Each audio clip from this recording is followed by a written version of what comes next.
नमस्कार, मैं हूं फैज आलम फैजी और स्वागत है आपका। हम उत्तर प्रदेश की सियासत की बात करेंगे जहां विधानसभा चुनाव होने वाले हैं। उत्तर प्रदेश में कई सियासी पार्टियां हैं जो चुनाव जीतने के लिए जी तोड़ कोशिशों में लगी हुई हैं, लेकिन हम उस आंकड़े के जरिए इस बात को समझने की कोशिश करेंगे कि आखिर किस सियासी पार्टी को या किस सियासी जमात को उत्तर प्रदेश में जीत नसीब होगी। कई ऐसी सियासी पार्टियां हैं उत्तर प्रदेश में जो पूरी तरह से जोर आजमाइश में लगी हुई हैं। मैं बड़ी पार्टियों की बात कर रहा हूं, जिसमें बहुजन समाज पार्टी है, कांग्रेस है, समाजवादी पार्टी है और भारतीय जनता पार्टी है। लेकिन किसके जीत की उम्मीद सबसे अधिक बनती दिखाई दे रही उत्तर प्रदेश में, इस आंकड़े के जरिए हम समझने की कोशिश करते हैं। अगर बहुजन समाज पार्टी की बात की जाए तो इसके बारे में यह कहा जाता है कि उत्तर प्रदेश में चाहे कुछ भी हो जाए, जो बहुजन समाज पार्टी के वोटर्स हैं, जो उनके समर्थक हैं, वो हिलते नहीं हैं, डिगते नहीं हैं, तो उनका वोट प्रतिशत अपनी जगह बरकरार रहता है। हां, अगर उसमें प्लस हो जाए, यानी उसमें वृद्धि हो जाए, तो बहुजन समाज पार्टी की सरकार बन जाती है, जैसा कि कई मौकों पर देखने को मिला भी है। अब इसे ऐसे समझने की कोशिश करते हैं। उत्तर प्रदेश में लगभग 21 से 22% दलित वोटर्स हैं। अगर मुस्लिम वोटर्स की बात करें तो तकरीबन 20% मुस्लिम वोटर्स हैं उत्तर प्रदेश में। और ब्राह्मण वोट की अगर बात की जाए तो ब्राह्मण वोटर्स की संख्या उत्तर प्रदेश में लगभग 11% के आसपास है। और इन्हीं वोट बैंक पर बीएसपी की निगाह है। हालांकि ओबीसी की भी अच्छी खासी तादाद है उत्तर प्रदेश में, जिस पर बीएसपी ही नहीं बल्कि दूसरी पार्टियां भी अपनी निगाहें जमाए बैठी हैं। ये जो 20 से 22% उत्तर प्रदेश में दलित वोटर्स हैं, वो किस पाले में जाएंगे? पहले अगर अब से पहले के चुनावों की बात की जाए, चाहे वो विधानसभा हो या लोकसभा, उसमें बीएसपी को ये वोटर्स वोट करते रहे हैं। और जब भी प्लस हुआ है इसमें, यानी जब भी इसमें इजाफा हुआ है, बीएसपी की सरकार बनी है उत्तर प्रदेश में, तो ये 20 से 22% वोटर्स के बारे में यह माना जा रहा है कि ये बीएसपी के खाते में ही जाएंगे, यानी कि बीएसपी को वोट करेंगे। और ये जो 20 से 22% दलित वोटर्स हैं उत्तर प्रदेश में, इसमें सबसे ज्यादा जो संख्या है वो जाटव समाज की है, तकरीबन 10 से 11% के आसपास। और मायावती इसी समाज से आती है, इसी समुदाय से आती है। इसलिए यह वोट बैंक पूरी तरह से मायावती की तरफ कन्वर्ट होता है हर चुनाव में। मुस्लिम वोटर्स की अगर बात की जाए तो मुसलमानों की संख्या लगभग 20% के आसपास है उत्तर प्रदेश में, जिसमें पश्चिमी उत्तर प्रदेश में काफी सीटों पर, बहुत सारी सीटों पर मुस्लिम वोटर्स का दबदबा है।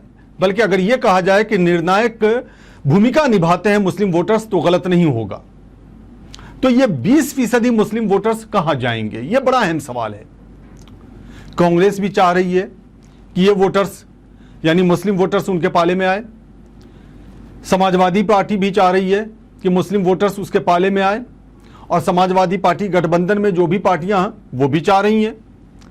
भारतीय जनता पार्टी ने भी कोशिशें तेज कर दी हैं कि मुस्लिम वोटर्स उसके पाले में आए। और असदुद्दीन ओवैसी, जिनकी मजलिस-ए-इत्तेहादुल मुस्लिमीन पार्टी है, वो असदुद्दीन ओवैसी भी चाह रहे हैं कि मुस्लिम वोटर्स उनके खाते में आए। उसकी वजह यह है कि असदुद्दीन ओवैसी को बिहार चुनाव में जबरदस्त कामयाबी मिली थी, यानी कि उम्मीद से भी ज्यादा 5 सीटों पर उन्होंने जीत हासिल की थी सीमांचल में, बिहार में।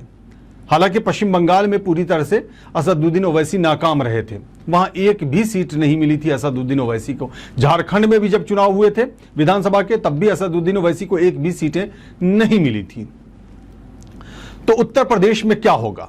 माना यह जा रहा है कि मुस्लिम वोटर्स का एक बड़ा तबका बीएसपी की तरफ जा सकता है।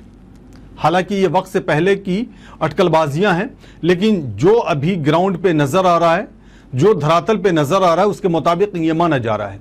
तो अगर एक बड़ा तबका अगर मुस्लिम वोटर्स का जाता है बीएसपी की तरफ, तो जाहिर सी बात है इसका बेनिफिट बीएसपी को मिलेगा, यानी कि प्लस हो जाएगा वोट। और जैसा कि आप देख ही रहे हैं कि ब्राह्मणों के लिए बीएसपी जी तोड़ कोशिशों में लगी हुई है।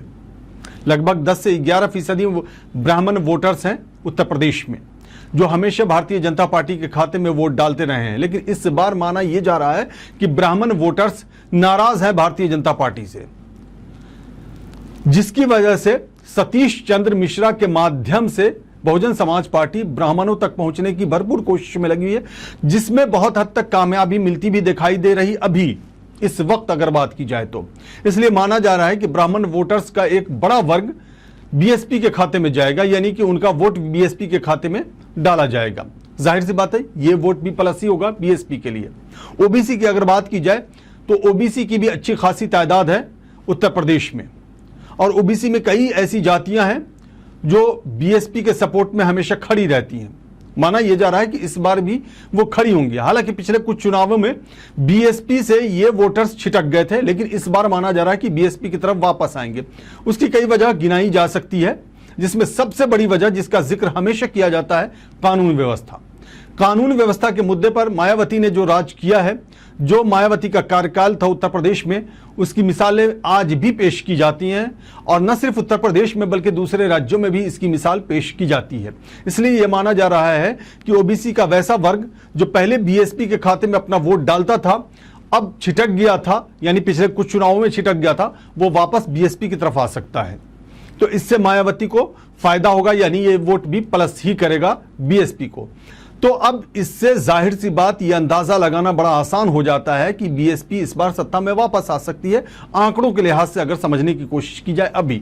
हालांकि अभी चुनाव में काफी वक्त है, लेकिन जो अभी चीजें नजर आ रही हैं जमीन पर, उसके मुताबिक ये बात कही जा रही है। हालांकि समाजवादी पार्टी गठबंधन की तरफ से इसी तरह की कोशिशें हो रही, इसी तरह के दावे भी किए जा रहे हैं। उधर प्रियंका गांधी पूरी तरह से सक्रिय नजर आ रही है ताकि कांग्रेस की वापसी हो सके उत्तर प्रदेश में। भारतीय जनता पार्टी इस वक्त सत्ता में है, और आपको याद होगा 2017 में भारतीय जनता पार्टी गठबंधन ने 300 प्लस सीटों पर जीत हासिल की थी, 403 सीटों में से। इसलिए भारतीय जनता पार्टी की भी ये कोशिश है कि वो भी सत्ता में फिर से वापस कर जाए, और इसके लिए भी वो अपनी तरफ से पूरी कोशिश कर रही है, दावे भी किए जा रहे हैं। लेकिन आंकड़ों को अगर इस तरह से समझने की कोशिश की जाए और पूरी तरह से निष्पक्ष होकर के निष्कर्ष निकाला जाए, तो यह अंदाजा लगाना काफी मुश्किल नजर नहीं आ रहा है कि बीएसपी इस बार मजबूत प्रदर्शन कर सकती है।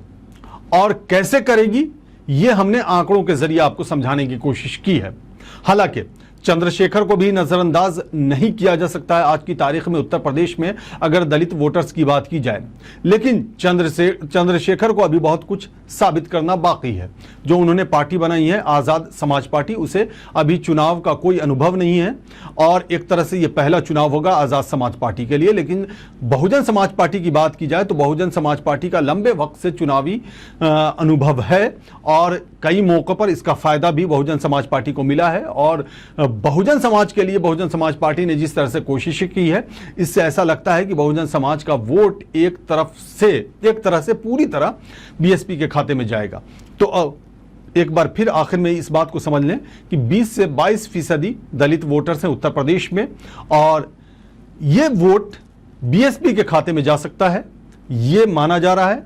और इसमें शायद कोई यह भी नहीं हो सकती है बात कि दलित वोटर्स दूसरी तरफ जाएं, यानी बीएसपी के खाते में जाएंगे। हालांकि इसके तोड़ के लिए दूसरी सियासी जमातें अभी से कोशिशों में लगी पड़ी हैं। तो ये वोटर्स जाएंगे बीएसपी के खाते में। मुसलमान वोटर्स की अगर बात की जाए तो 2007 में दिल खोल करके मुस्लिम वोटर्स ने बीएसपी को वोट दिया था, जिसकी वजह से पूर्ण बहुमत के साथ सत्ता में आई थी बीएसपी। तब ब्राह्मण वोटर्स का भी बड़ा वर्ग बीएसपी के साथ खुल करके सामने आया था, और बीएसपी के खाते में ये तमाम वोट गए थे और बीएसपी सत्ता में आई थी। तो ये 2009 अगर लोकसभा चुनाव की बात की जाए तो आपको याद होगा कि उस वक्त लगभग 20 सीटें लोकसभा में बीएसपी के खाते में गई थी, और 2014 में 0 था, एक भी सीट नहीं मिली थी। लेकिन 2019 में 10 सीटों पर बीएसपी को कामयाबी मिली थी उत्तर प्रदेश में। तो ये जो आंकड़े हैं, इस आंकड़ों के जरिए ये अंदाजा आसानी से लगाया जा सकता है कि उत्तर प्रदेश में 2022 में जो विधानसभा चुनाव हो रहे हैं, उसके बाबत अगर बात की जाए तो बीएसपी की सरकार बन सकती है, और 5वीं बार मायावती उत्तर प्रदेश की मुख्यमंत्री बन सकती हैं। ये जो आंकड़े हैं, ये जो वोटर्स के आंकड़े हैं, जातिगत आंकड़े हैं, उसके आधार पर हम बता रहे हैं। देखने वाली बात यह होती है कि ये जो आंकड़ों की हम बात आज कर रहे हैं वो नतीजों में कैसे कन्वर्ट होता है। हालांकि जैसा कि मैंने पहले ही कहा कि इससे जो आंकड़ों को मैंने बताया उसके अनुसार बीएसपी की सरकार बन सकती है। बस इंतजार करना होगा, जब नतीजे आएंगे तो नतीजे जब आएंगे तस्वीर बिल्कुल साफ हो जाएगी। थोड़ा सा इंतजार करना होगा, देखते रहिए आगे आगे होता है क्या है।